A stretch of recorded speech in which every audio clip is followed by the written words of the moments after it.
Hello again, everybody. Dave Stevens here for another special edition of Ability Media Now from the Super Bowl. It's opening night here in Phoenix, Arizona, and we've got you covered. Our reporters are here at the big game, covering it, talking to all the stars, the players, all the festivities that we have all week. But tonight is opening night. We're talking to the Eagles. We're talking to the Chiefs. Our reporters are with everybody. Let me throw it over to Carly McManus. Thanks, Dave. I'm with TJ Edwards here, and we have quite a big night tonight. What do you think about this? Yeah, I mean, it's my first time here, so I didn't really know what to expect, but it's really cool. See all the fans out and about and supporting everyone. It's a cool experience for sure. I mean, honestly, for us, we want to stay true to ourselves. Just build on the things that we've done all year that got us to this point, and obviously we're playing a really good football team, and we got to be at our best, and we're excited for the challenge for sure. I feel very blessed and honored to be here. We put in a lot of work this year to get to this point, and I'm excited to see the fruits of our labor pay off. Definitely surreal. You work your whole life growing up as a little kid to dreaming of making it to the Super Bowl, and so being here right now, it's pretty cool, and glad I get to share with all these guys. That's awesome. Just kind of seeing how many people are out and supporting it just shows how big of an event this is, and it's awesome. A lot of great media here, and just an opportunity for us to kind of get out there and kick the week off. And now more content coming from Aiden Barrett. Thanks, Carly. Had a great experience here today talking to a bunch of really special athletes right before the Super Bowl 57. In 2019, the Eagles started their Autism Awareness Foundation. How important is it for other NFL teams to, get out there for the disabled community? I think it's very important. We have such an amazing platform to be able to bring awareness and attention to so many causes. I think that whatever cause we could bring attention to, I think we should. It kind of all goes into chemistry. It's a very close-knit team. I think especially starting with the position groups, it's very close-knit. And then from there, it kind of goes on to offense and defense. And everyone just kind of really understands their role, really respects their responsibility. And it just really goes to chemistry. Thanks, Aiden. Now over to you, Santino. Thanks, Carly. I got to talk to some of the Philadelphia Eagles players, and they told me what has made their team so dominant all season, along with how they're prepping for this big game on Sunday. Yeah, the mindset is just, it stays the same. You want to execute at a high level. You want everything clicking.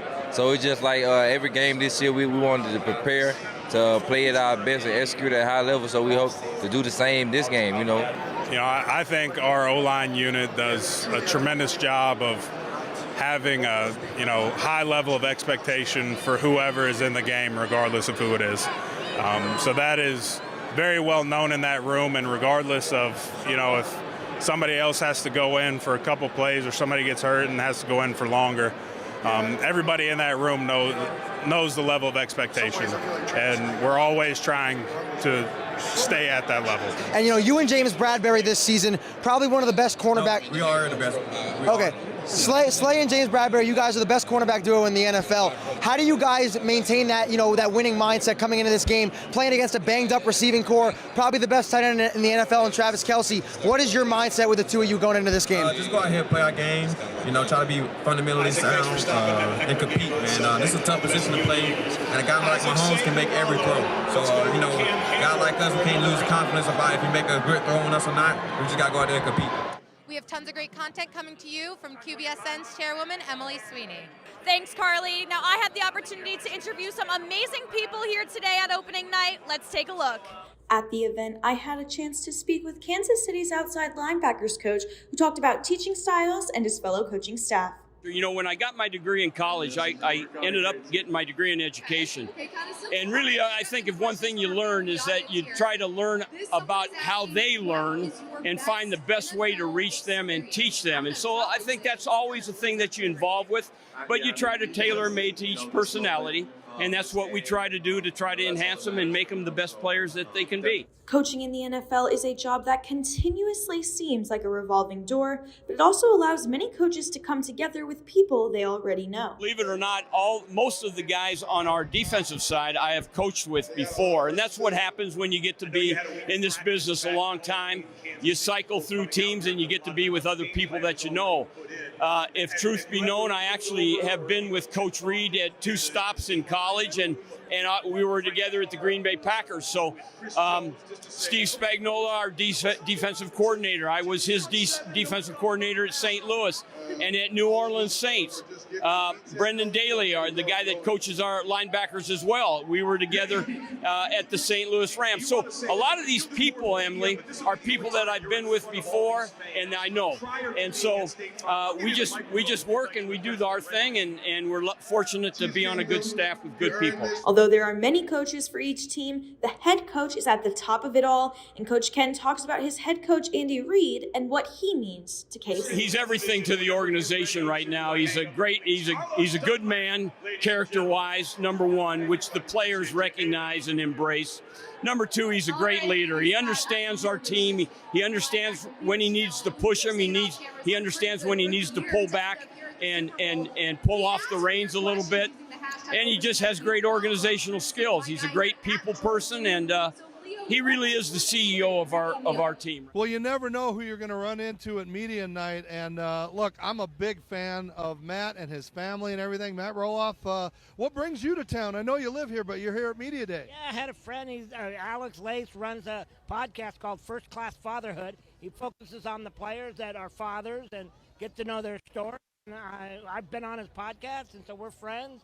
And he said, hey, you want to tag along for Super Bowl Media Day? I said, sure, why not? It sounds like a lot of fun. So it's very exciting, and I'm just glad I'm just kind of a tag along, but I'm here having a good time.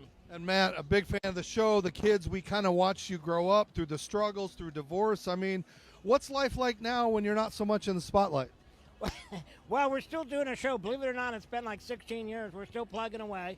We do like our hiatuses when we're off, but we're still sharing our story and having fun doing it. So I still have the farm that I take care of during the pumpkin season in September and October. But when the rains come to Oregon, I try to get down here to Arizona where it's a little warmer and a little sunnier. So I happen to be in Arizona this week and took advantage of this opportunity.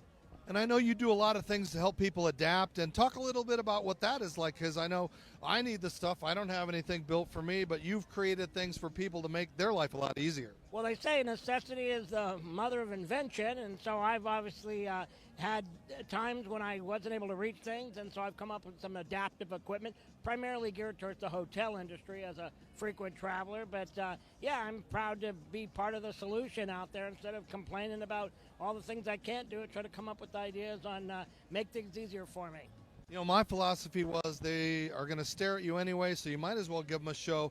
What was it like for you and your family growing up and being a father and a parent? And again, everybody on TV watching every move you make, but again, we always get those stares. So what has your philosophy been when they're going to look at you like that?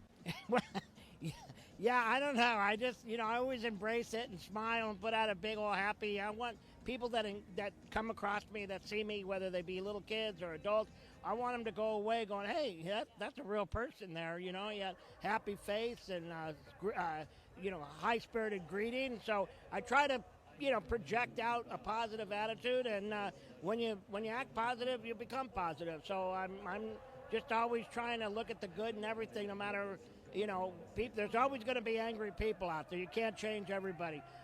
But I enjoy people, in general, and I'm happy to be sharing my story with everybody. What about what they label us? They say, I don't have legs, I'm disabled, you're handicapped, you're a little person. The terminology flies around, but for me, this is my normal, this is your normal. What can we do to change the perception of everybody else that we are who we are? Do a reality show. I know, I've been waiting. Am I not an honorary little person? Come on here. Right, I like to call our show the Big People Little World show, just to make people confused. But yeah, it doesn't bother me to be different. My dad, to your point earlier, my dad used to say, hey, a lot of kids have to wear purple tennis shoes and dye their hair red in order to get attention. We get attention automatically. There's a lot of lonely people walking around out there, and a lot of times we get the attention that you might think is negative, but you can turn it into a positive and always have somebody to talk to.